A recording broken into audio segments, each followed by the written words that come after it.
served higher education in different roles at a variety of liberal arts institutions, as well as through her writing, speaking, special projects, board memberships, and consulting. Her book, Transforming Knowledge, received the Association of American Colleges and Universities Frederick W. Ness Award for Best Book in Liberal Learning of its year. An extensively revised second edition was published in 2005. Her essays appear in 16 anthologies and 3 textbooks. And she was scribe for the Association of American Colleges and Universities report, Liberal Learning and the Arts of Connection for the New Academy, issued by the National Panel on American Commitments, Diversity, Democracy, and Liberal Learning, something you are very familiar with. She has served as an editor and author for the AACNU's journal, Liberal Learning, published in scholarly journals, and serves on several academic journals' editorial boards. She is series editor for the New Academy, a series of anthologies focused on contemporary critical creative scholarship and teaching from Temple University Press. As an active administrator, she's been a dean and/or director at the New School, now Lane College, Sarah Lawrence College, Collins College, and Barnard College on the undergraduate level. She has also been a dean at the Union Institute and University's Graduate College for Interdisciplinary Arts and Sciences, from which both Dr. Minns and Dr. Hardeman were graduated. She has taught at all of these institutions. Dr. Minnich earned her Master of Arts and Doctor of Philosophy degrees in philosophy from the Graduate Faculty for Political and Social Science of the New School University in New York, where she was teaching assistant for Hannah Arendt, who is a political theorist and philosopher. She wrote her dissertation on John Dewey and has continued work on issues of democracy and education, with particular focus on inclusive scholarship, curriculum, teaching, and institutional practices. Faculty, staff, and wonderful students of the Evergreen State College Tacoma campus, I introduce to you Dr. Elizabeth Minnich.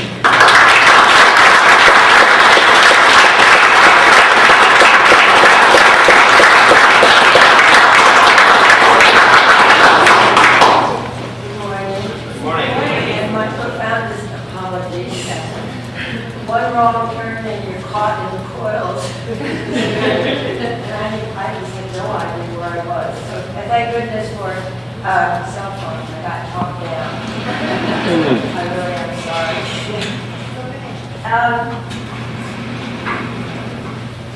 I understand that what you might like to hear something about is transforming knowledge, which has to do, draws on my work for this. Came out in a book by that name, and something also about interdisciplinarity. These topics are related to each other in some way. But let me first tell you a bit about the story of the work that went into transforming knowledge. I'll end with some thoughts about interdisciplinarity.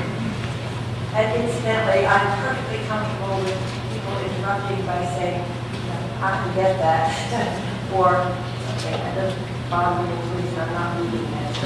I'll even see you. And excuse my voice too. That's my last excuse me. I'm losing this. I started some, let's say 30 years ago, working on curricula in higher education, trying to make it more inclusive, as you heard. What happened was that I was working at Sarah Lawrence at the time, running a program in continuing education and teaching philosophy. And I heard from a very few scholars that were on campus that they had started doing some research on excluded groups. The first ones that they mentioned were women and all of our differences. And they would like to have something, they would like me to work with them. I thought that was a very interesting invitation. It didn't strike me as particularly surprising or anything of the sort until later that afternoon when I realized, walking home, that I had been in school a very long time, all PhD as well as teaching, and I had in fact not noticed that at that point in time, most of the books we read, most of the subjects we studied were primarily about, as we now say, dead white males. In those days when we said that, like words, you weren't supposed to say white, you weren't supposed to say male. I would say the white male philosopher, Kant, and people would be outraged first, of course. I could say the woman philosopher, I could say the black woman philosopher, I could say the Nigerian black woman philosopher, I could say the lesbian Nigerian philosopher, disabled. The more prefixes I realized as I did this work, the further from the defining center you were. And the defining center, the people who were written about, wrote and were written about in most of the scholarship that we were teaching, you were supposed to use prefixes at all. You were supposed to say the heterosexual philosopher. You were, in many cases, you weren't even supposed to say the Christian philosopher, the European. These were unmarked identities. These were the way people were supposed to be. This was the definition of what was then called mankind. And I'm trying to say humankind for these very reasons. So I got absolutely fascinated by once I realized that I had not even noticed that women were 51% of mankind. We're not being taught, we're not in the text, we're not teaching. And I hadn't noticed. Nor were, of course, whole populations of males included from around the world and many cultures from around the world. Simply weren't there. And all I knew was that I was studying classics, I was studying liberal arts, I was studying the best stuff. Now I didn't believe that only this little group of people, that males, largely European or American, I didn't believe they were the only ones who ever had lives that were interesting. I didn't believe they were the ones that actually did all by themselves the important work in the world. I didn't believe any of that. That's utter nonsense. But that's the way it was. Sometimes hard to remember that now because scholarship has changed so dramatically and so wonderfully over the past 30, 40 years, which in the span of human history is actually very short. I mean, do remember this. This is a remarkable thing that happened. Numbers of us, I'm sure people in this room, got to work saying, this won't do. We say we're talking about mankind. We say that that's an inclusive term of women too. And we say it includes all sorts of people, and it simply didn't. So we got to work. We located reasons that in ways dominant culture had shaped a whole lot of people's thinking. We went after ways in which that shaping kept us from seeing what was before our eyes. I remember back then somebody saying to me, I'd love to add women and people of color, some of them were women, to my course, but I don't know where to put them. I said, what do you teach? And he said, Lesbian studies. He really did. And I said, oh, we are in serious trouble here. So I got to work with the people, I'm sure some of you, I got to work with the people who wanted to make the change. I wasn't interested in the people who didn't like us. Whoever we were, didn't think we were important, didn't think that there was anything there worth studying. I wasn't going to go after them. I was interested in people who really wanted to do it and couldn't figure out how. They couldn't figure out how to write history that had it, there wasn't political and military and economic history, areas in which a certain group of men who most established, most powerful. But if you can't tell the story of how things actually happened, people who carry the world on their backs for the most part, you are not talking about history. It's not just a few singular people that you see that make history. I used to say people talk about Napoleon. People talk about the Napoleonic Wars. I would say, that little man all by himself. That's the way the story was told. Hinged on these two great figures, they talked about a few highly public achievements by the people who were allowed to be educated and brought into those positions in which they could do such work. And that just perpetuated itself. Without people necessarily needing to stop and say, I am going to exclude the majority of humankind from my course of human psychology. This interests me too, and it's still interesting. I'm still working on some aspects of this. What is it that allows perfectly sensible people who are scholars, thinkers, often with some kind of real political sense, sociological concern, care for other people? What is it that allows us to so long and still does in all kinds of areas of our lives?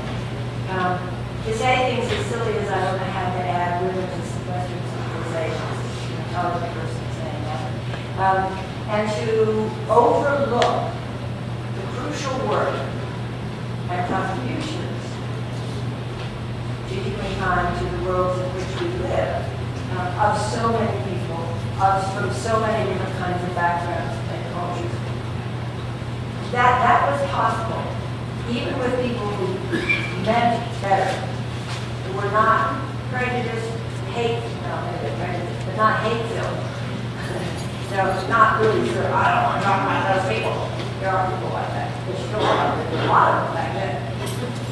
But the interesting question is how people connect on with it. Because what that said to me, and this relates to our world in which we live today, the scholarship we do, the teaching we do, who we teach, how we teach, the kind of research we do, the books that we read, and how we practice our professions as a result of our education. If there are things in the ways we think built into the fields that we study that hide exclusions, evaluations, misinterpretations of whole groups of people by kinds we were as if humans came in kinds that were discontinuous with each other, that had nothing to do with each other, as if it was separate beings from each other. When we can exclude whole categories of human beings by kind, misinterpret, devalue, silence, because in fields in which that ought not be the case, psychology is supposed to be studying the human psyche. Why does it take so very long for psychology, for example, to realize that we have to work on multicultural issues, that we have to work cross-class, cross-racial lines, cross-national lines, or we're not speaking about the human psyche? And that the research is going to be interesting, it's going to recast theories, if we actually do such research. Multicultural psychology, you may have it already at Evergreen. Here, right here. Good for you, you need to get the word out. I had graduate students not long ago who had to go looking for it.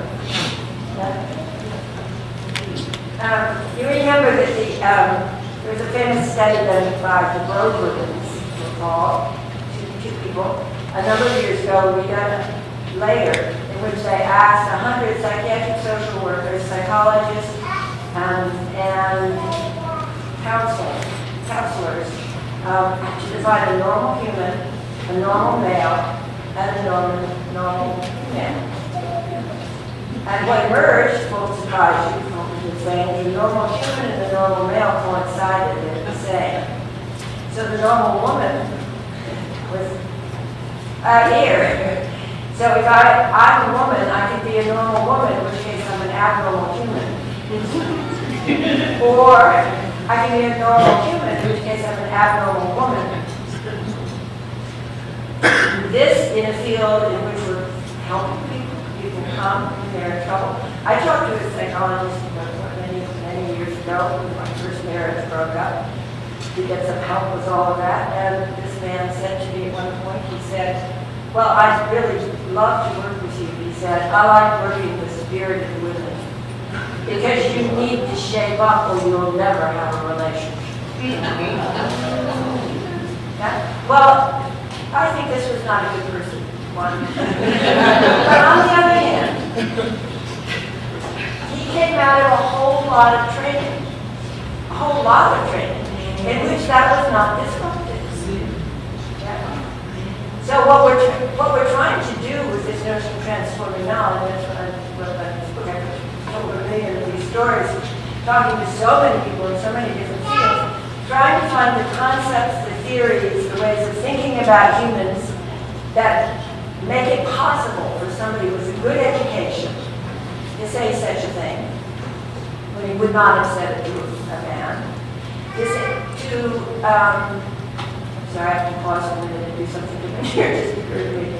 Another one of the fields that interested me in particular was economics. I worked with people in all fields, not that I know all fields, but I was listening for the odd framings that excluded and devalued, because they didn't know how to add. We had to find ways to add. Like, if you're going to teach war, you have to talk about what's happening to the people on the ground at home. Wars are not, they say, wars involve all kinds of people. And you're not telling the true story of war if you don't talk about what happens to women, if you don't talk to people who are in the worst possible jobs, serving the army. You're not even talking about war as it really is if you don't talk about sex. Which they didn't do. Which meant that the whole experience of women, for the most part, was removed from the history of war. And women could be used to service truth. You know this. You've heard about the Korean comfort girls, the Japanese army had. You know about around in Guam, all ringing the bases. I have a friend who does research on this around the world. Women have an enormous amount to do with war. That was not told. So we get a falsified view of war. As we do with some terrible exploitation of people, the labor and so forth around the bases, not to mention the difficulties in life. So it remains a matter of strategy and what gets talked about publicly, not the whole human experience. The other thing that fascinated me was when I ran into economists. My father's one of those, so it's my grandfather, so I was interested in that. And they kept talking about the rational man who decides to make purchases on the basis of a rational calculation of how to maximize profit. Somebody just won, I'm sorry, I forgot which one, this is terrible, somebody keep wrong this. Somebody not, but 3-4 years ago, an economist won the Nobel Prize for having pointed out that people don't usually make their economic decisions on a strictly rational basis. Does that rational meaning calculation on a very narrow band of what's going to maximize your profit? Is that why when you're buying the president buys a president? Some people buy presidents. Maybe there you're maximizing. If you're buying a present for somebody, is that what you're doing? Calculating how to maximize your profit or to lose your lease? That's not what you're doing when you buy it. What about all that info? I mean, this is nuts. And the notion of rational man, I'm a philosopher. That's my view. And one of the things that always engaged me and still does is this notion of rational man that was defined for so long in ways that excluded the ways of thinking of people and peoples who have been defined as less than, not as good as, the dominant few, the privileged few. It was quite evident that we think too. Sometimes we're even rational. Fairly often, actually. But rationality had to be defined in a way that excluded all these things. You've heard about women's intuition? When scientists and moral philosophers talk about intuition, they mean one of the highest modes of thought. When they talk about women's intuition, they mean, how did she do that? She couldn't be that smart. but I got to call it something because she just did it. So you bracket and you move it away. So what happens is that all of us suffer, again, as with war, when we're not really told the truth in that study, all of us suffer from a shrunken notion of rationality that becomes the kind of rationality that builds itself into, like economics, is the notion of the rational man, making these very narrow calculations that have nothing whatsoever to do with care for anybody else, care for the group, care for your group, your community. No, you're supposed to just do these things. Rationality got, in many ways, similarly narrow, and then said that. So that there were ways, if you go back in time and read, not all that far, and it's still now, read philosophers on what it means to be rational, you find very specific and quite narrow,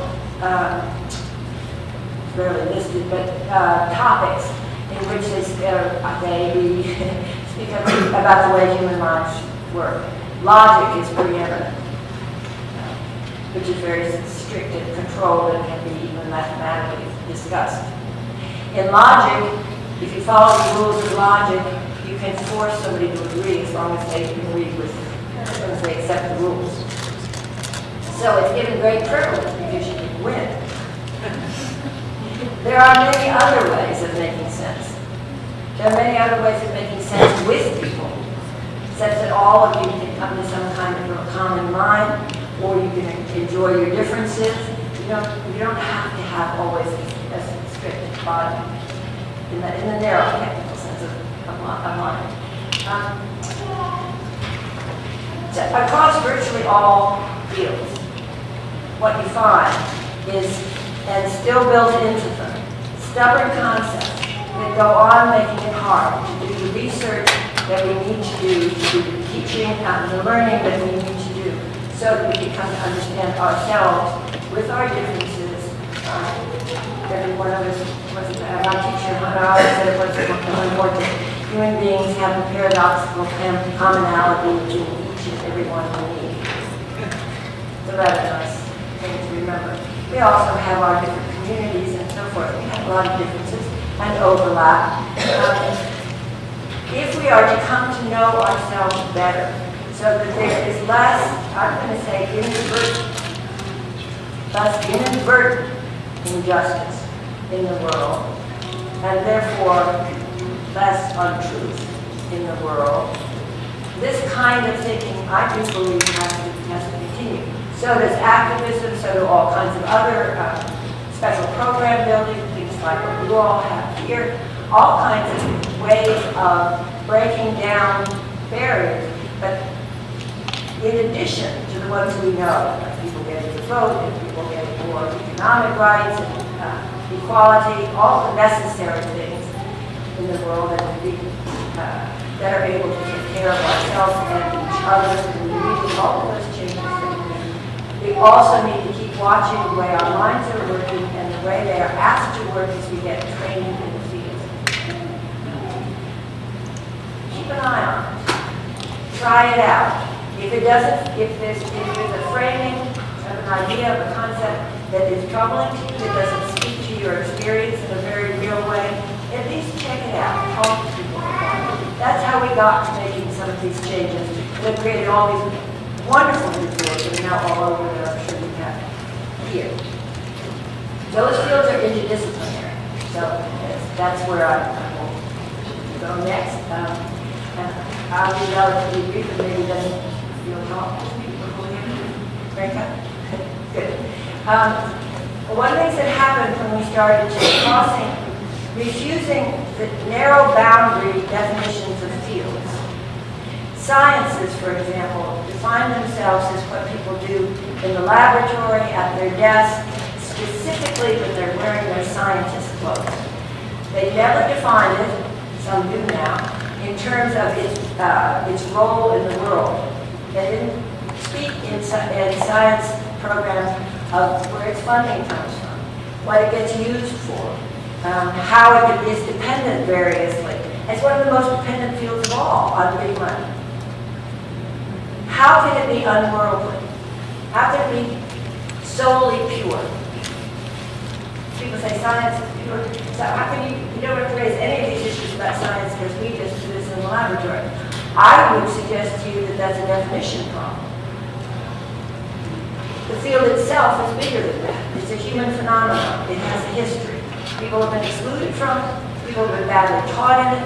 It has a history of promulgating eugenics. You know about eugenics? When eugenics, the science of good breeding, was, I'm going to say 30s, 40s, because the Nazis borrowed it heavily from us.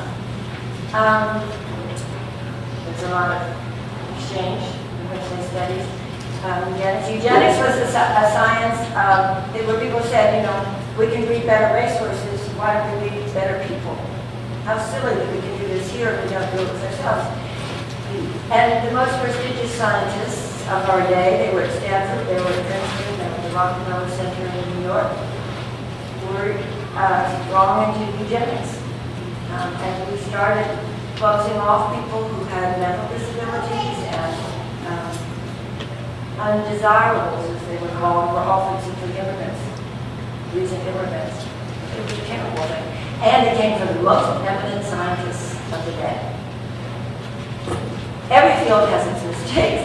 Every field has things that we wish nobody had ever done before. Sad, science is not worse than that. Science is a wonderful thing and has changed our world in many ways. What I'm really after is, it's not God.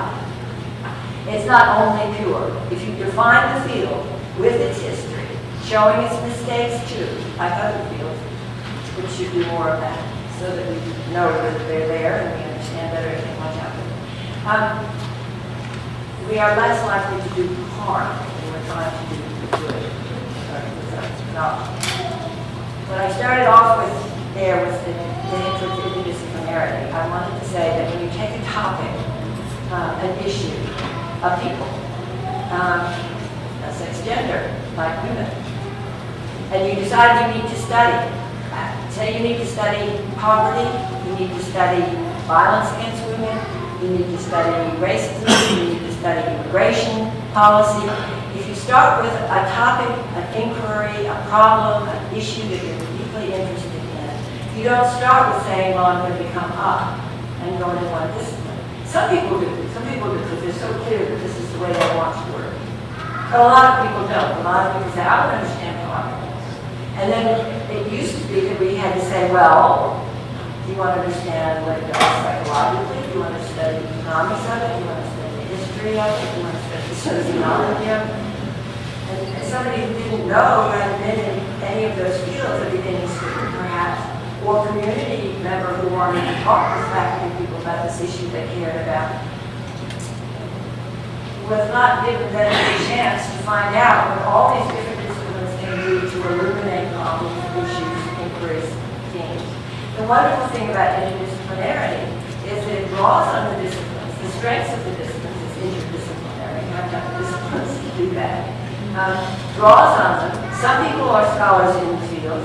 They produce scholarship and useful, wonderful, often works.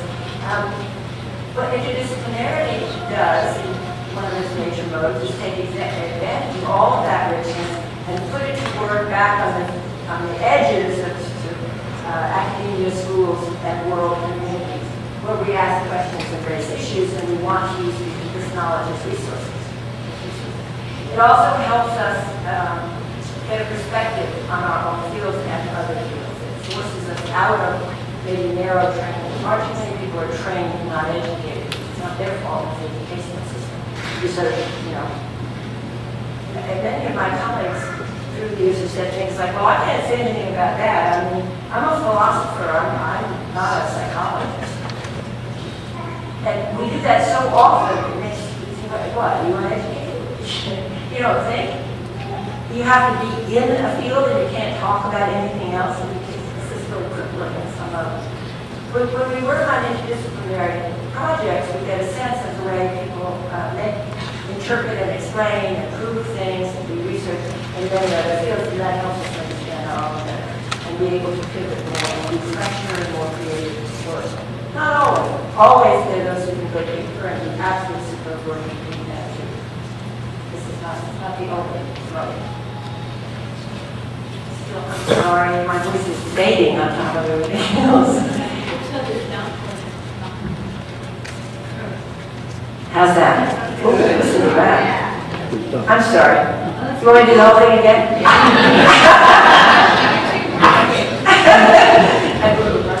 We're not going to do that. All right. Let me just say, because it's going to be time for your break, and I want to hear from you, that we talk about interdisciplinary, here we have the disciplines, and then we go inter them. That, as I said, requires the disciplines and provides the perspective on them, as I said, and it helps us bridge the world with our discipline, because interdisciplinary work is usually problem or inquiry or theme-centered, so it has some interest other than I want to be a psychologist or an economist or a social worker or whatever it is I'm studying. It has an issue of I want to understand something by part. So, that's interdisciplinary. People also sometimes talk about transdisciplinarity, where they're really trying to, there are no standard definitions here. I would use transdisciplinary when I was talking about a new field that was still drawing on other fields while it developed its own methods and community talk and body of scholarship. Because then you really brought the disciplines together and are beginning to reconfigure it into a new field. We've got so many new fields now since I started doing this work I've been talking about some 30 years ago. I kept the list for a while and I just stopped. I mean, it's really very exciting. We have Black studies, we have women's studies, we have disability studies, we have peace studies, you name it. Ecology and environmental studies, all those things that were long excluded. Many of them are now fields. They really are transdisciplinary. The disciplines have come together and created something new. Then we can talk about metadisciplinary, which is a very sophisticated way of interdisciplinarity, where one can move across several disciplines, 2 or 3, maybe more, maybe with a team or maybe one's own self, because you know them well enough to do that. And you really can bring together a perspective on the work in 2 or several fields, and draw conclusions about the knowledge in those fields. So it's meta-disciplinary. You can say things about the state of knowledge in psychology as it helps us understand economics. Something like that.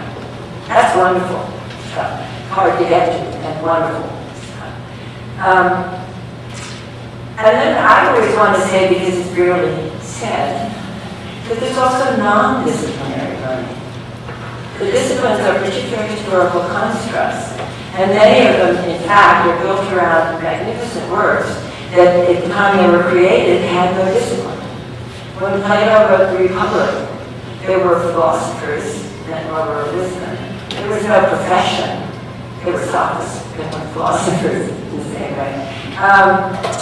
People thought Aristotle thought about politics. They were not political scientists. They were not professionalized yet. They became professionalized at one point. There's nothing eternal about the disciplines. They have histories. And as I said, most of the great works, many of the great works in many of the fields are non-disciplinary. There's some extraordinary person who read a great deal, talked to many people, thought very long and hard, and produced some kind of a work that in many cases changed thinking and is still held at the base of the field. We had to create psychology, and we have the great figures at the beginning of it. Calling them psychologists would actually not quite correct. One of the reasons I like to say this is because we tend to forget that there is a wellspring of human knowledge potential that comes from many sources. It's not only trained in schools. It's not only in the disciplines as we presently have them. Every once in a while, a word comes along. These days, usually by people who have some kind of education, but not always. Formalized degree-bearing education. Every once in a while, a word comes along that people say, I don't know what this is, but this is wonderful. And then sometimes the field grows around it, sometimes it gets adopted by the field. There is room still for originality. It's against the grain, but there is still room for originality. and for works from traditions that were not a part of this dominant mode for so long and have great works not clear where they go. Because the terms in the fields themselves were not developed with those works in mind, so just like women and people of color and so forth, the fields can't accommodate the new learning. They have to stretch. Some of them are doing so. Some people in them are doing so.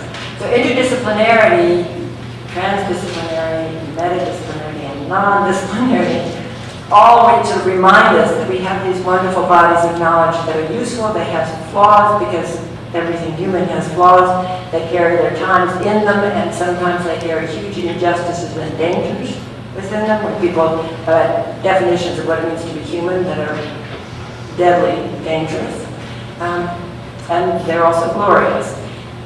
All of these interdisciplinary help us keep the disciplines responsible in conversation with each other and with the world and its issues and problems. So they're not in competition. They're useful to each other in a very rich way. I think I'll stop with that.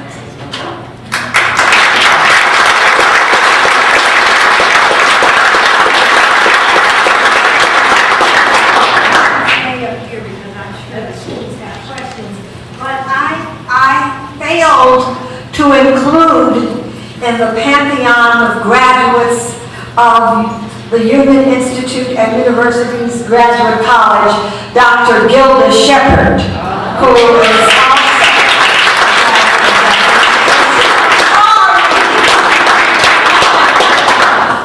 and so now Dr. Minnich will take questions from all of you. The Union Graduate School is a really cool place. We did interdisciplinary doctoral programs that had to be socially relevant, personally relevant. It's a cool place. We can tell. As you spoke of the interdisciplinary nature of your work, I couldn't help but think of Dr. Warburg, Heinrich Warburg, discovered the cause of cancer back in 1931. He got a Nobel Peace Prize for that. And this is 2011. It almost seems as if there is great interest in research and interest in causes, but the cure seems real elusive. Kind of like to get a good take on that effort. I bet you have one.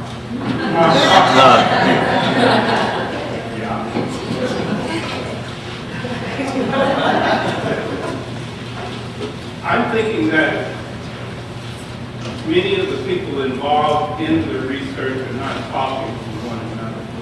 It's the walls again. The money that's pumped into research and the treatment seems to not take advantage of some of the earlier discoveries about causes that were actually there. I just feel that 80 years is long enough to discover exactly how we can eliminate something that's affecting so many people that know. And some of the sciences say that they were more interdisciplinary than other fields, but that doesn't mean that we don't have these vast divides, which you know better than I. Obviously, people have their separate laboratories and they have their separate, sometimes you have competition rather than sharing of knowledge. And I would have to say also these days, I don't know how this plays out, but there will be, pardon me for saying this, there will be huge profit for the people who discover a cure for cancer, which means that there are corporations that have a stake in trying to do this and will variously fund things, some things, and not other things. I do not know if this has happened in this area at all. I do know that in some parts of the country, Berkeley, University, California, Berkeley, for example, there are now departments named after corporations. And if that's the case, one of the things that happens is that things you can't publish your findings as freely and be collaborative as science is supposed to be, because that's giving away a profitable secret. There have been issues, and there have even been issues of findings being suppressed as a result of this.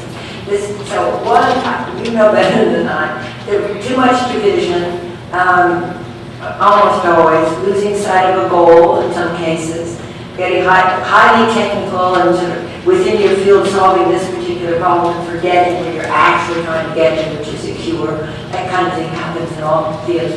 I don't think it's entirely irrelevant that while a great deal of corporate money can push to a cure and get somewhere, it can also sometimes slow it down because it is collaborative business.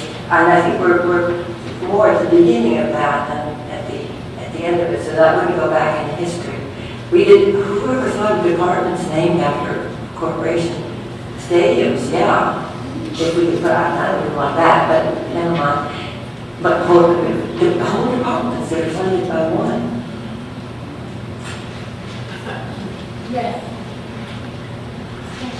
Hi, thank you. My two-part question. First of all, you spoke of meta-disciplinary studies, and I would like to know how you would go about doing something like this. I want to combat child obesity and incorporate gardening. How do one go about creating something like that? That's the first part. The second, you know the website where you get your books. Okay. I have a website that's kind of badly done, but you can find what you need. I keep not paying proper attention to it. You want to know how we go about doing metadisciplinary work?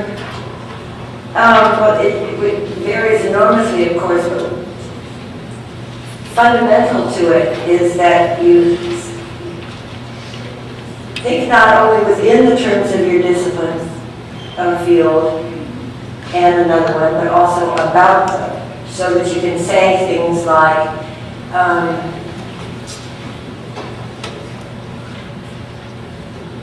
philosophers, we differ so much, there's so many different schools that this is always odd, but philosophers are held to a degree of precision and thoroughness of discussion of conceptual matters that is really over the top. Doesn't make you popular with your family or friends. My kids would say, oh, please. I said, it was more clear. So you step back and say, this philosophy tends to work this way, tends to have these kinds of passions, it tends to ask these kinds of questions, it has these kinds of results. It is useful and not useful in these sorts of ways. I mean, one of my teachers talked today about, she called, it's a French term, that it did from Lyceum, which is the professional defamation. Every field has its skew. It draws on something and then it skews us in some way. The déformation professionnelle of philosophy, she said, is that it has a taste for tyranny. Because it's so driven to get things clear and right and thought through. It's very interesting. And it's actually documentable in some ways. Not always.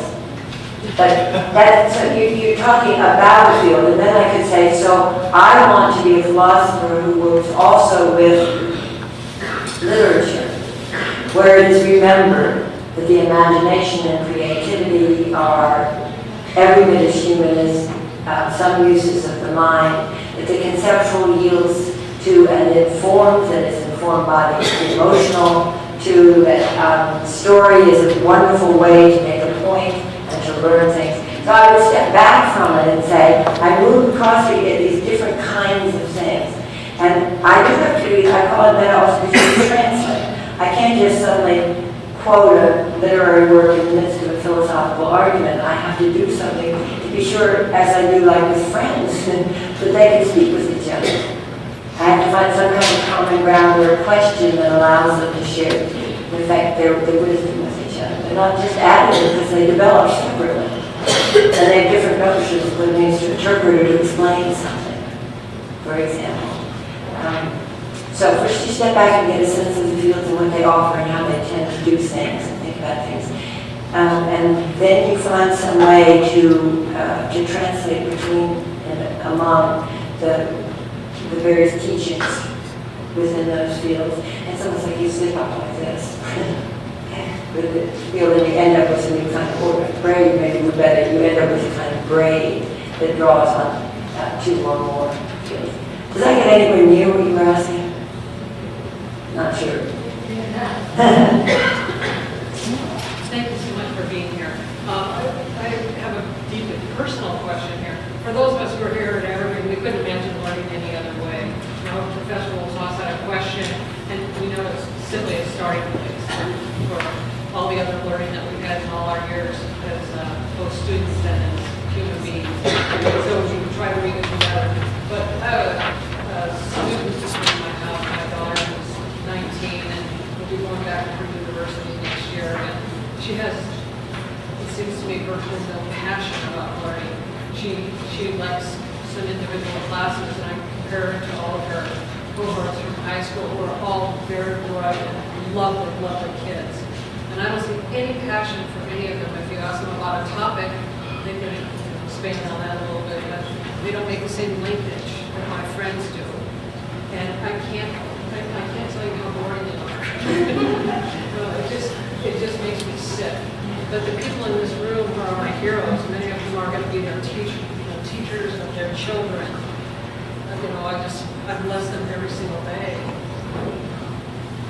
So could you give me a pulse check on other students out there? You know, are other students being given the opportunity that Evergreen students are? I'm sure it was very good. Well, I've been sick for 2 weeks, so that's just one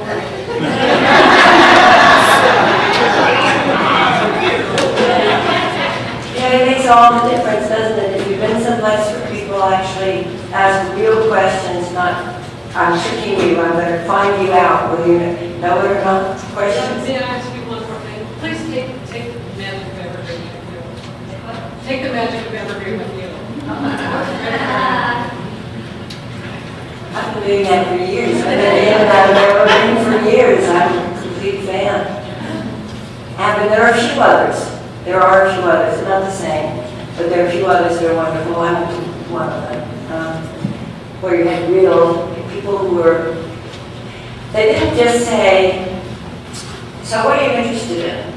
As if our interests were, when we were younger, like gumballs, you know? Push the lever, now comes my interest. I didn't even know there was such a thing as philosophy. How would I know I was interested in philosophy? I mean, this is ridiculous. And many people who come to college coming over to get some kind of job, you know, that they're thinking, many people, this has always been true, because we need them, not because we have to work. But what happens in college should be that we discover a much, a wider world, and that whatever your job, you've got a whole life to lead, and all of those things. There are good teachers on most campuses, and that makes a big difference. But in terms of the whole program and the sort of a norm of this kind of teaching, no. I've rarely worked with other teachers who were as skilled and artful as the Evergreen. I'm working with one of the programs now.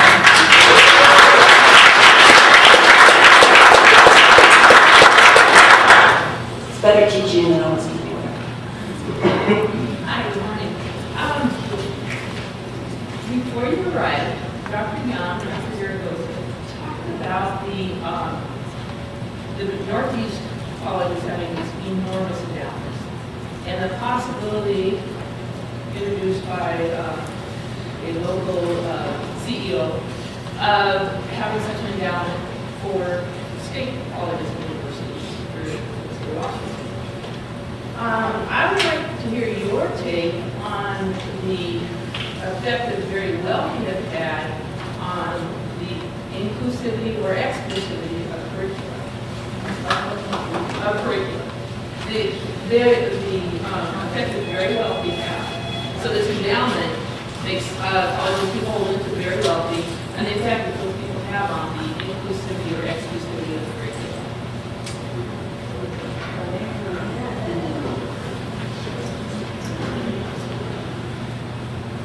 I think it's self-evident.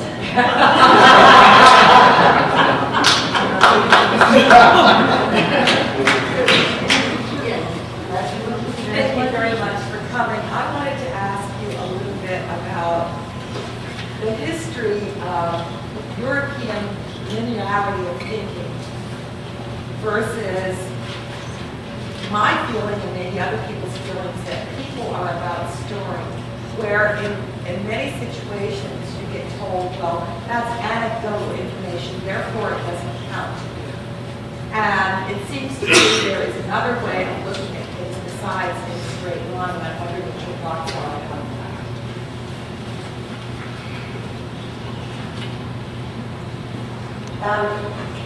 I understand that anecdote means an unrecorded bit of history. That's what we've been trying to get into history. All right. Oh, thank you. Thank you very much. Hang on to that. A lot has been written off through the years and inappropriately listened to. Even if, I'm going to give you a teaching level, even if what someone says in class appears to the teacher, to that, maybe to some of the other people in the class, to make very little sense. The person who's saying it is saying something. And the teaching requirement is you try and find out what. That we work together to figure out what we want to mean, what we're trying to mean. If we can only hear things that are said with a particular kind of logic, in a particular form, from a particular kind of body in many cases, right? That's not only not education, it is by definition stupid. Intelligence has play. It hears many things. I don't write off logic. I'm a philosopher. I'm obsessive. When I'm writing a paper, I work and work and work to make it as clear and as inclusive and as coherent. That's the task. So that everything, so that somebody who's reading it can come with me. I try and put it all in and make it as clear. And sometimes we're going places that people who are reading it may not have been. And I may not have been all that long, so I try very, very hard to do that.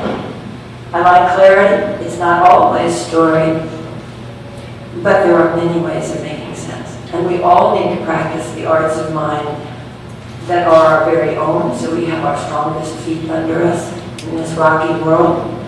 And we also need to practice arts of mind that are not ours, so that we can understand other people better.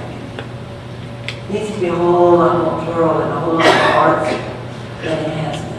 These new fields of this kind of scholarship that has come out help a lot, I think, with that.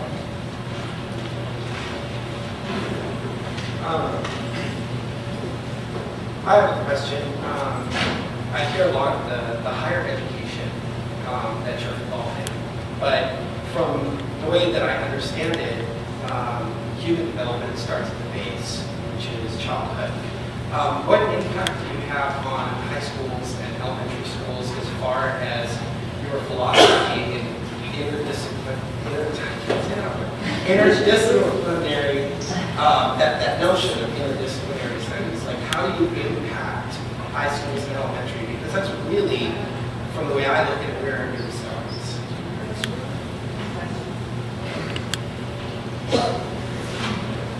Well, a couple of responses. One is, of course, it's where it starts, but it's not where it ends. And things do keep going, so it's fine. People should work where they're most comfortable working. I think that's important. The interdisciplinary work and the work on making things, the curriculum more inclusive, spread from colleges and some high school teachers. There were actually some elementary school teachers who did early books and so forth too that were trying to join this. There was a magazine called Stone Soup. So there were things that came from the ground up that went about trying to change things at all levels. It would be relatively unusual now to find it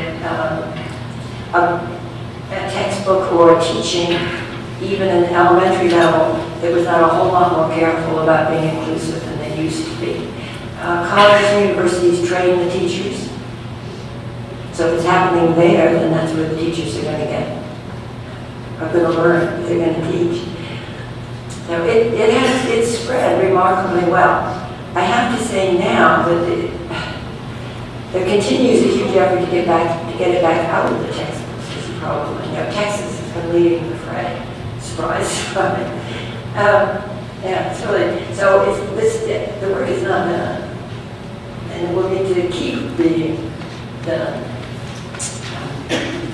And the elementary and high schools, middle school or junior high, and the high schools are ever so much more tightly controlled than colleges and universities.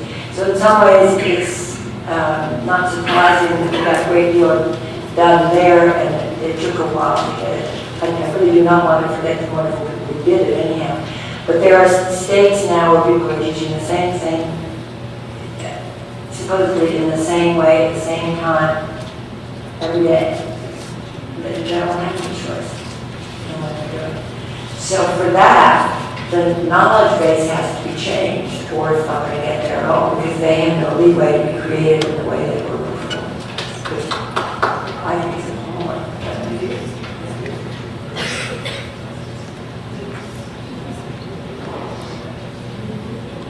I really want to thank you for what you did to make it so that we at least recognize when the woman or the multicultural or whatever is going out. You recognize it, and you spent 30 years making it show up in our education.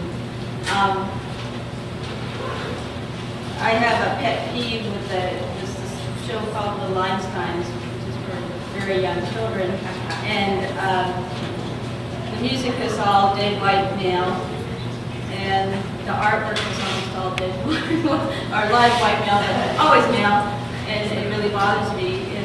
And it bothers me that there must have been women that composed it. But anyway, what I'm hoping that you would share with us is some of your new ideas that you've come up with that you haven't seen out there yet. Some degree of topic came to you. Is that Specifically about changing something that you show how you, an idea comes and then you share it.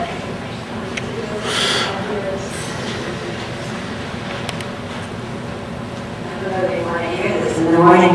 I started this work thinking about the ways we think that even those who don't intend to be really stupid and often downright deadly to other people. That started me thinking about a lot of steps here, but I think there is a continuity.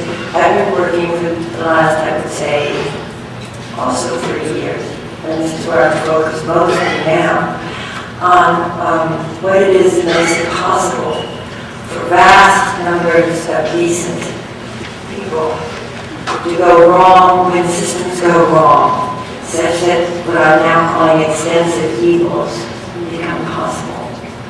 From genocide to sexualized violence against girls and women, and so-called trafficking in women, enslaving other people, labor exploitation that destroys people. These things would not be possible if the majority of people in the country not only didn't object, they wouldn't be possible if the majority of people didn't do the work.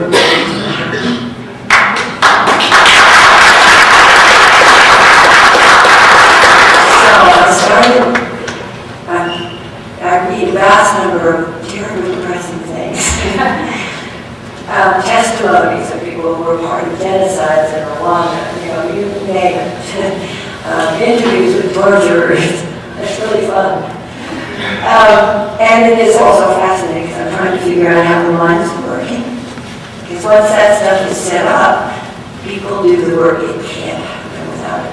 So here's the thing that struck me that I'm still working on. I was doing this, and it dawned on me that I'm going to say we, I don't know what I mean, me and some others.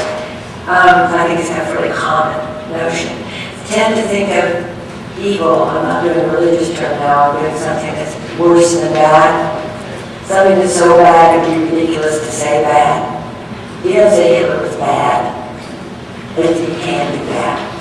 You can't say slavery was bad. Right? So then I'm using evil for that, for over the top term. What dawned on me as I was doing all of this reading and thinking about it, is that the notion that we have of evil is usually of some kind of possession. It's like you came over people there. It's some kind of, we will say, ethnic strife. They hate each other. We've othered other people, and therefore, we fear them. It's usually something like that. We hate them, we're possessed. Maybe we're crazy. Maybe we're psychotic in something. So it's a kind of possession. It's this defined how we feel we're there. What became clear to me suddenly is the obvious, which is not the extensive evils, not the worst ones of all. You can't do them. You can't sustain a passion of hatred for people for a year when you get up every day and go out, as in the one with your machete. It's your job. You kill people. In the Holocaust, they did it. You can't exploit people unto death in your factory. Every day, out of a fit of hatred, we can't sustain that. And I found all kinds of people who said things like, this was one of my favorite quotes, I think the title of the book, except that it doesn't convey anything to people other than me right off. This is a guy who trains torturers for the United States government, and he was asked about what he does about people who like to torture. And he said he did the same thing the Nazis said, we don't want them. And what he said was psychotics are unreliable. We need good workers. Yeah, I won't carry on with this, it's what I'm working on now. I'm sorry, it's not exactly happy work, but I think it's important and I can't stop thinking about it because it seems to me to have a great, a deep connection to why I care so much about education and doing things about our ability to say, no, that just doesn't make sense. So early enough so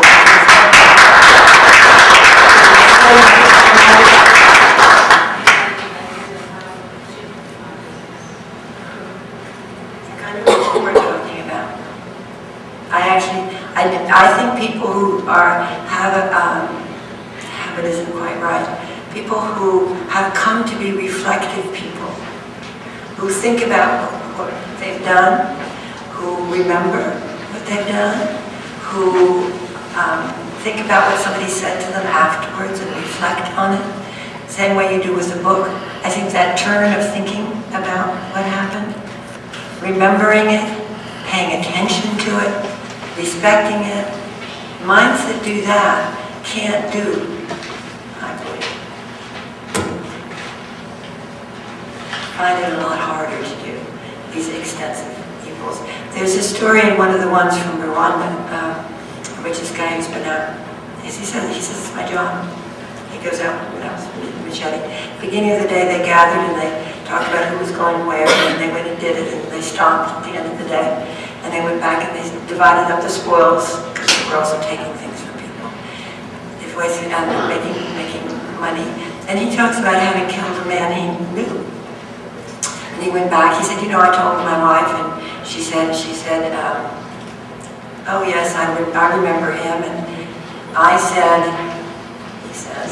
said, yeah, we haven't seen him for a while. She said, no. And he said, and then we went to sleep.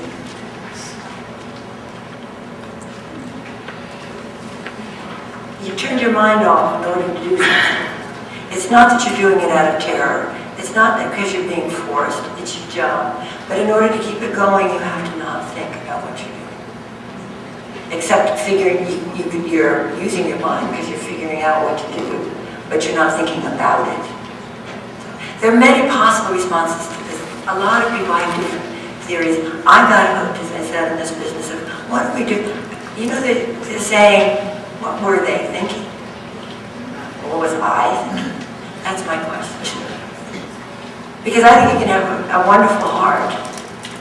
If you're not thinking well, you're still liable to be terrible. It can be vulnerable, it can be turned. a good mind, I don't think there's a strict distinction between mind and heart. They work together. But I do believe that education makes people more open to the world. That's why I like this other work that I've been doing on field scholarship. I don't want them to close in and keep us from seeing what's before our eyes. Because I started with that question of, how could I have not seen that there were no women there? In this gender-obsessed society, where the first question is it a boy or a girl? What does it take to have you not see something like that? So it's conceptual. It's conceptual. So this is why I believe so much in it.